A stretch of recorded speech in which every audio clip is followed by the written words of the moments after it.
Eh bien bonsoir à tous les amis, supporters, sportifs parisiens, amoureux du football, supporters de notre club, bienvenue à vous les amis, j'ai le plaisir de vous retrouver pour une petite vidéo. Oui, c'est la trêve internationale, mais j'ai trouvé une idée de vidéo, et oui, il y en a là-dedans. J'ai voulu faire une petite vidéo point presse sur les points, les choses intéressantes qui circulent dans la presse au niveau du Paris Saint-Germain, puis donner mon avis et en parler, voilà, ça fait une idée de vidéo, c'est bien, d'accord, pendant cette trêve internationale.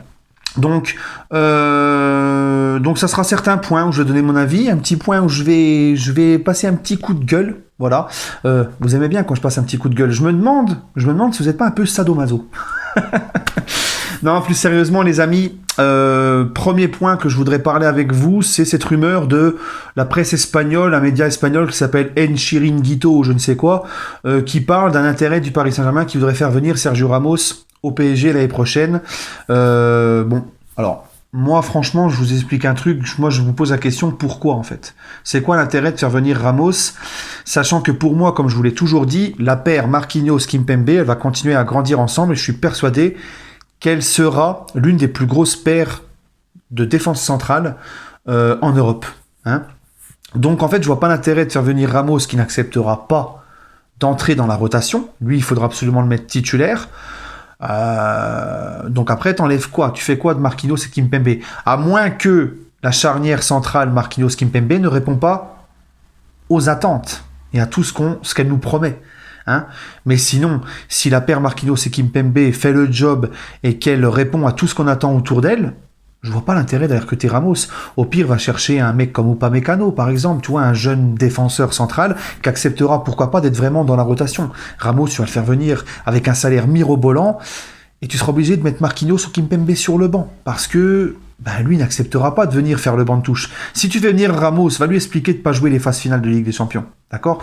Donc, moi, je vois pas trop l'intérêt tant que la défense centrale, Marquis, Kimpembe est au top. Tu vois, je préfère un autre profil, comme un Upamecano, par exemple. D'accord? Bref.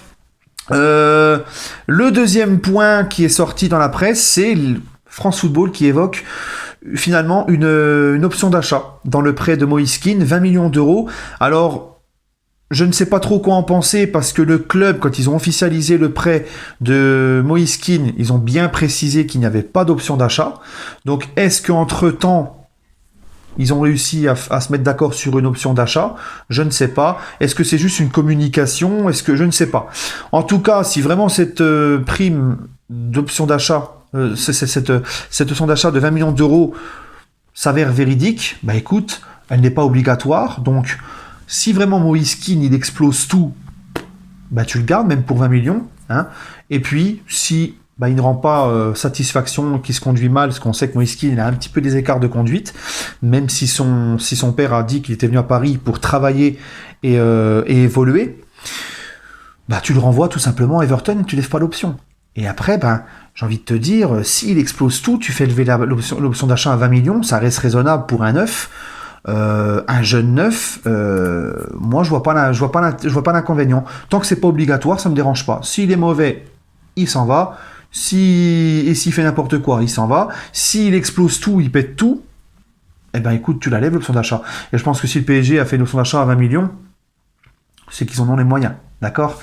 Ensuite, les amis, un autre point presse, c'est sur les déclarations de Choupo-Moting.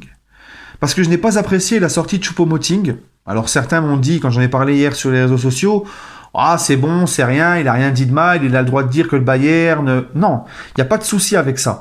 Moi, je suis pas contre le fait que Choupo-Moting dise qu'il est content d'être au Bayern, que c'est un grand club. Mais pourquoi il est obligé de dire Paris voulait que je prolonge, mais quand j'ai vu le Bayern, j'ai refusé Paris. En gros, Paris, c'est de la merde, et le Bayern, comme je l'ai dit hier sur mes réseaux sociaux, et comme je vous l'ai dit aussi, je crois, en vidéo, le PSG, alors mis à part l'histoire et l'histoire du club, tout simplement, le PSG, dans son projet, dans tout, n'a rien à envier au Bayern. Surtout que Choupo-Moting aura exactement le même rôle qu'au PSG au Bayern Munich. Il sera le remplaçant du remplaçant, il sera là pour la rotation, pour compléter le banc, chose qui c'est le même statut qu'au PSG. c'est un club comme le PSG qui gagne tout sur le plan, qui gagne beaucoup de choses sur le plan national. Donc en fait, ce qu'il va avoir avec le Bayern, il l'avait au Paris Saint-Germain. C'est tout simplement que Choupo-Moting est dégoûté que le PSG ne lui ait pas proposé les 2 ans de contrat. Paris lui proposait qu'1 an. Je pense que si Paris lui aurait proposé 2 ans de contrat, il signe à Paris. C'est juste que là, comme tous les joueurs qui ont quitté le Paris Saint-Germain libres, sans avoir été prolongés et sans avoir obtenu la prolongation qu'ils souhaitaient, eh ben ils se mettent à cracher sur le Paris Saint-Germain quand ils partent. Parce qu'encore une fois, il a le droit de dire qu'il est content d'être au Bayern, mais de la façon qu'il le dit, tu vois qu'il rabaisse un peu le PSG. Et moi, ça, j'aime pas que tu craches comme ça sur la main qui t'a nourri, d'accord, surtout que s'il est au Bayern, c'est un petit peu grâce à ce qu'il a fait au PSG. C'est le PSG qui l'a mis un petit peu en lumière. Il est arrivé au PSG, Choupo-Moting, même lui ne s'y attendait pas. Le PSG lui a offert une énorme opportunité. Donc moi, tu vois, ça ne me plaît pas ce comportement. Bref, les amis, on va passer au dernier point presse. Donc selon 2 médias italiens, Tuttosport et je ne sais plus quoi, donc avec Tuttosport à prendre avec des pincettes quand même, mais il y a 2 médias italiens, donc Tuttosport et un autre, qui disent que Nasser Al-Khelaifi songerait à prendre le directeur sportif de la Juve pour remplacer Leonardo. C'est une plaisanterie. J'espère que c'est une plaisanterie.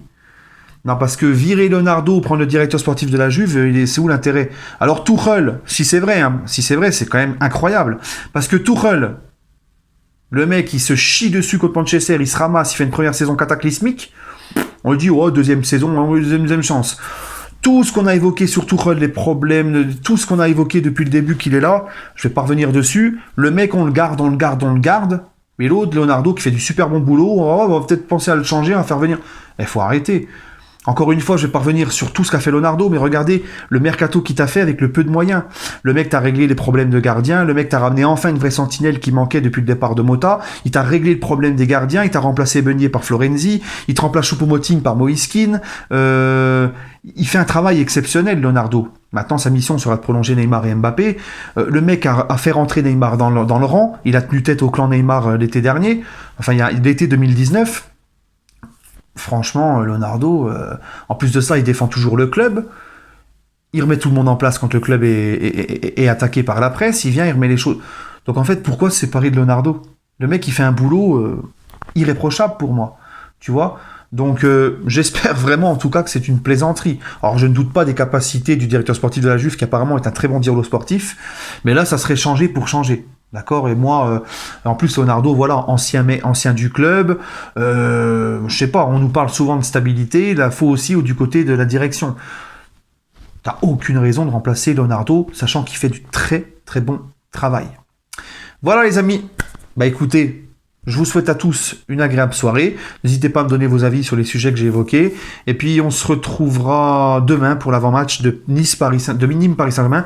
Soit demain, soit jeudi. On verra. Voilà. En tout cas, demain, il y a Croatie-France. Donc, je vous conseille la couverture, l'oreiller pour faire un gros dodo. Parce que c'est les matchs des Bleus. Et devant les matchs des Bleus, eh ben, on s'endort. Voilà, les amis. Allez, prenez soin de vous et allez Paris.